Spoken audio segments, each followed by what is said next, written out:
966. One big thing. It references one of our favorite guests. So commenting recently in Bloomberg, our friend and Uber analyst, Dr. John Alterman, said, quote, the Saudis are looking for an aggressive hedge. Given what the Saudis see as a radically unpredictable U.S. policy, they think it's irresponsible not to look for a hedge.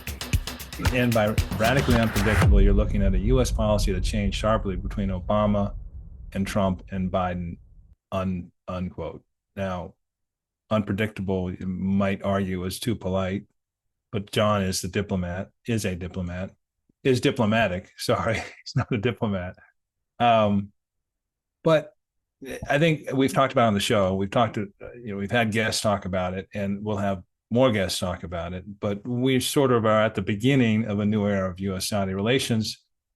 Both sides are in the process of figuring out and determining the best way to proceed. And so in that context, I thought it was interesting just to see how two recent high-level interactions went, two high-level actions in the last 10 days or so. The first, last week, CIA Director William Burns was in Saudi Arabia to meet with intelligence counterparts and country leaders. Second, U.S. National Security Advisor Jake Sullivan spoke this week with Saudi Crown Prince and Prime Minister Mohammed bin Salman. Lucian, can you tell me what was not discussed during these conversations?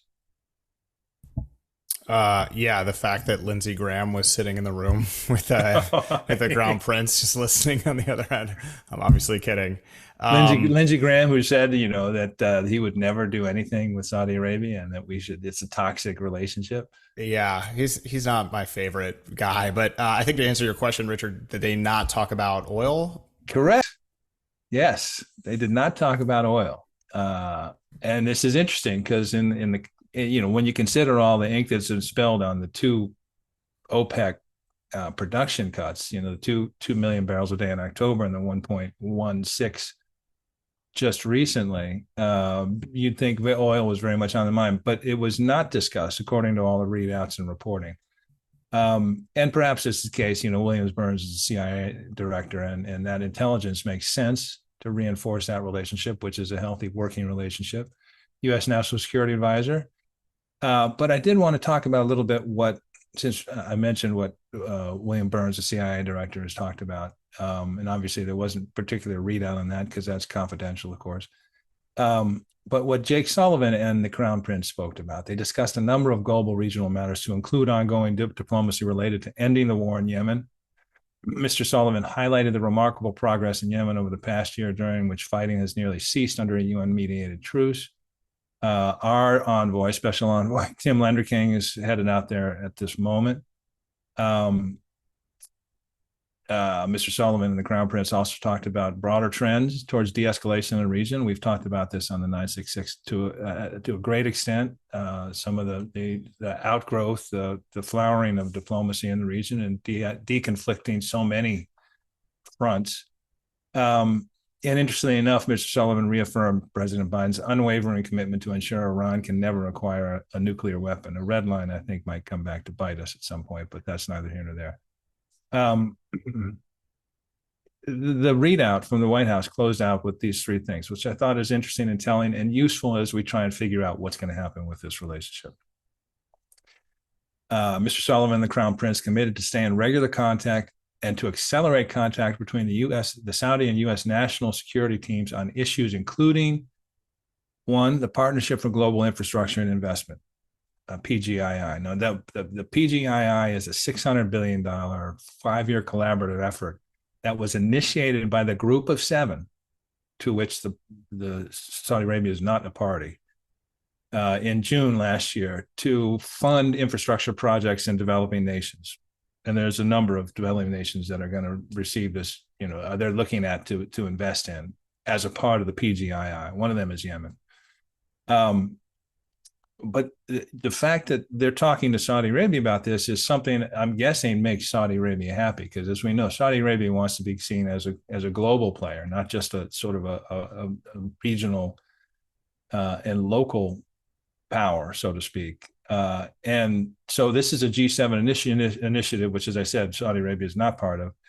but it does, talking with Saudi Arabia, how to implement it, how to move it forward is recognition of Saudi's importance in these types of global efforts. So one, I think that's a positive. Second thing that they talked about, clean energy cooperation. And this goes without saying, Saudi Arabia is making a big bet on blue and green hydrogen. The U.S. should be all in on this and seek to partner wherever possible. So you've got the PG, the Partnership for Global Infrastructure and Investment. And two, you've got clean energy cooperation. Three, development and investment in cutting edge open radio access network, 5G and 6G technologies. Now, one of our upcoming guests that you referred to is Mohammed Sullivan, who is director of Middle East Institute of Strategic Technology and Cybersecurity Program. He's going to talk about this.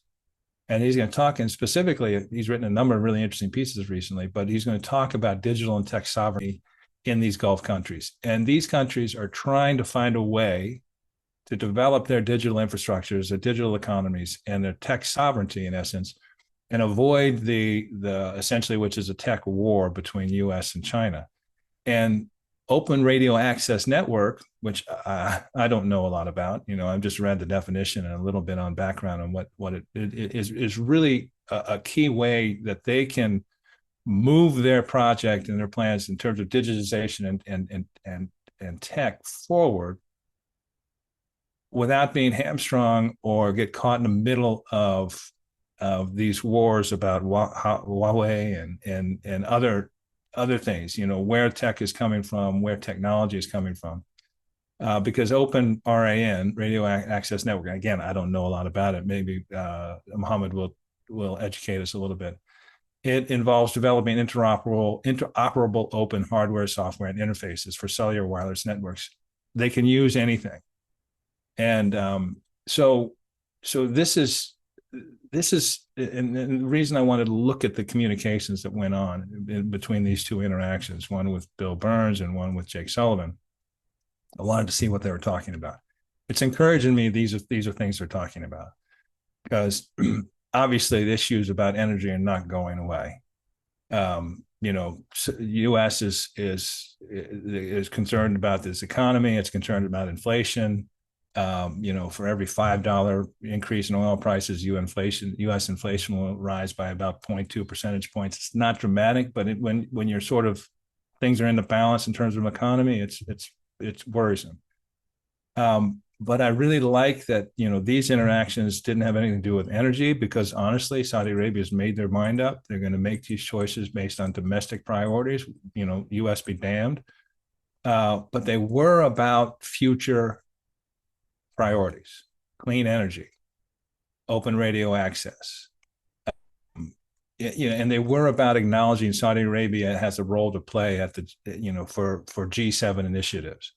And to me, these are just minor communications in the broad scheme of things. They're ongoing things, but it was encouraging, and I like the direction it's taking.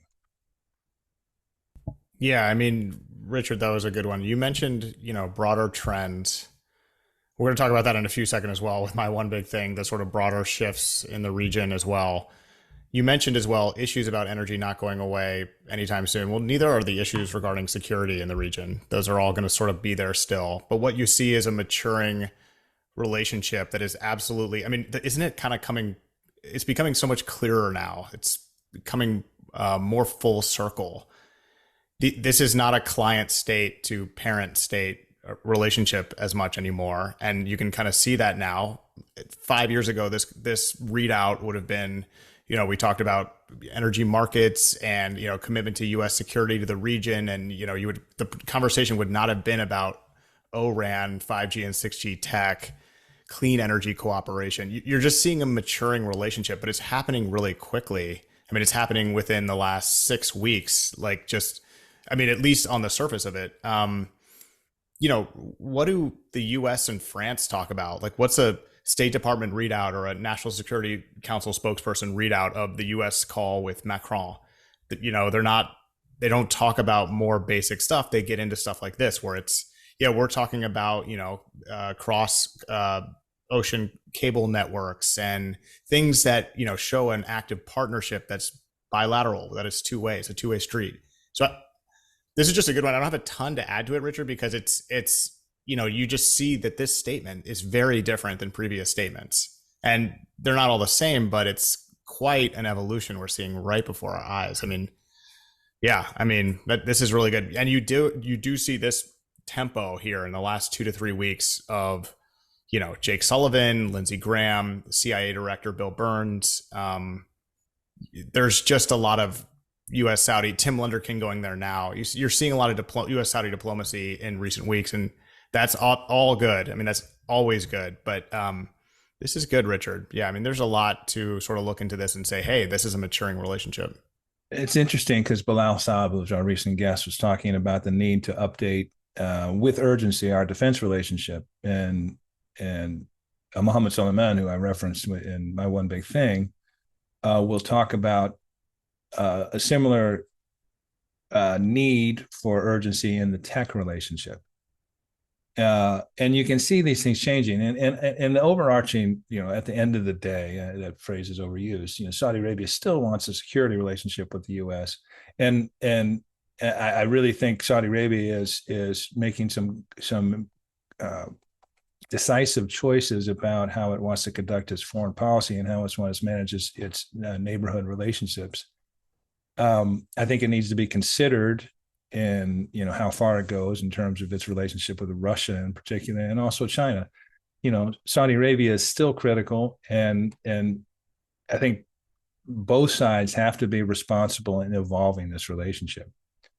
But like I said, we're in the weeds every day. We hear what's said. We hear the words that are used. We hear the topics that rise to the surface in terms of focus and emphasis. And I would say these little interactions were encouraging.